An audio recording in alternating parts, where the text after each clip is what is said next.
అందరికీ జై భీమ్, జై తెలుగుదేశం, జై చంద్రబాబు, జై లోకేష్ అన్న. ఈరోజు ఈ కందుకూరు నియోజకవర్గంలో మా సోదరులు వెంటూరి నాగేశ్వరరావు గారి ఆధ్వర్యంలో రాష్ట్ర స్థాయి పోటీలు జరుగుతున్నాయి ఆల్రెడీ. పౌరుషానికి ప్రతీకైన ఈ పోటీకి మమ్మల్ని ఆహ్వానించడం నిజంగా ఈ మీడియా ముఖంగా హృదయపూర్వకంగా వారికి ధన్యవాదాలు తెలియజేస్తున్నాను. ఈ పోటీలు జరుగుతున్న విధానం చూస్తే తెలుగుదేశం పార్టీ కందుకూరు నియోజకవర్గం తరఫున ఆ ఇన్ఛార్జిగా నిర్వహిస్తున్న ఈ పోటీలకి జనం పోటెత్తుతున్నారు. నిజంగా ఈ కందుకూరు నియోజకవర్గానికి మంచి రోజులు రాబోతున్నాయి అనడానికి ఈ సంక్రాంతి సందర్భంగా జరిగిన ఈ ఎడ్ల పందాలే సాక్షి.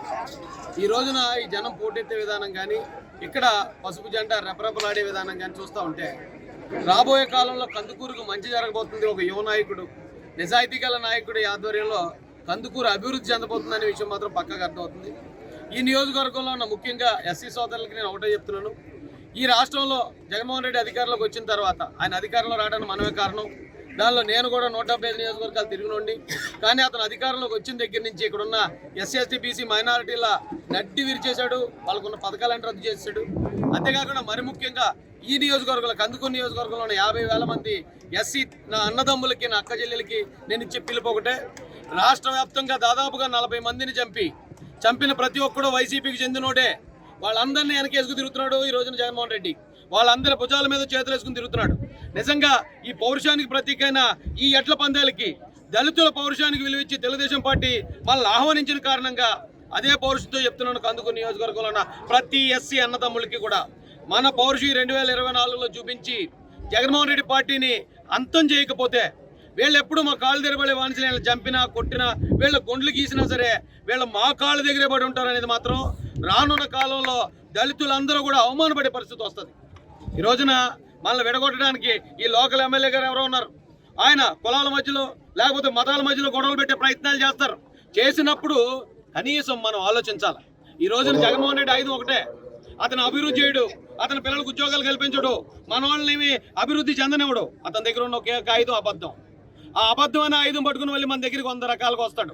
100 రకాలుగా వచ్చిన ఈ రాష్ట్రంలో జరిగిన ప్రతి అన్యాయం మనం మర్చిపోకూడదు. డాక్టర్ సుధాకర్ గారి దగ్గర నుంచి మొన్న హోమ్ మినిస్టర్ ఇలాకాలో జరిగిన మహేంద్ర హత్య వరకు ఏ ఒక్కటి మర్చిపోకుండా ఈ కందుకూరు నియోజకవర్గమే తెలుగుదేశం పార్టీ బోణి కొట్టడంతో మొదలవ్వాలి. ఆ విజయ యాత్ర, విజయ పరంపర ఈ రాష్ట్రంలో 160 సీట్లకు తగ్గకుండా తెలుగుదేశం జనసేన కూటమి నెక్కబోతుంది. దానికి ఇక్కడి నుంచే కొబ్బరికాయ కొట్టాలి. మీరే ఆ కార్యక్రమం, ఆ గొప్ప కార్యక్రమాన్ని కందుకూరు నియోజకవర్గ ప్రజలే చేపట్టాలని ఇక్కడున్న ఎస్సీలకి, మరి ముఖ్యంగా ముస్లిం సోదరులకు కూడా నేను పిలిపిస్తున్నాను. మిమ్మల్ని కూడా చాలా ఘోరంగా మోసం చేశాడు ఈ జగన్మోహన్ రెడ్డి వచ్చిన తర్వాత. ఎంతోమంది ఎన్నో అబద్ధాలు చెప్పడానికి మీ ముందుకు వస్తారు. కానీ ఈ పసుపు అనేది శుభ సూచకం.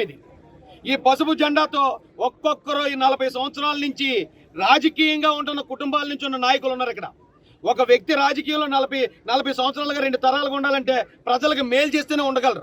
ఈ రోజున జగన్ రెడ్డి పెట్టిన ఎమ్మెల్యేలను చూడండి, అలా వచ్చారు, ఎలా మాయమైపోయారు. కానీ ఇక్కడ ఒక సర్పంచ్ నేను 30 సంవత్సరాల నుంచి పసుపు జెండా పట్టుకున్నానని గర్వంగా చెప్తున్నాడు. నేను 40 సంవత్సరాల నుంచి జడ్పీటీసీగా ఉన్నానని గర్వంగా చెప్తున్నాడు. అంటే తరతరాలుగా ఒక లీడర్షిప్ నిలబెట్టేది ది గ్రేట్ నారా చంద్రబాబు నాయుడు గారు ఒక్కరే. ఆయన తప్ప ఒక నాయకుడిని గుర్తించేది, ఒక మనిషిని గుర్తించేది జగన్మోహన్ రెడ్డికి చేత కదండి. ఇంకోటి కూడా చెప్తున్నాను, అసలు జగన్ని చంద్రబాబు నాయుడు గారితో అసలు పోల్చడం కూడా నాకు నచ్చదండి. ఎక్కడ నక్క ఎక్కడ నాగలోకం అండి.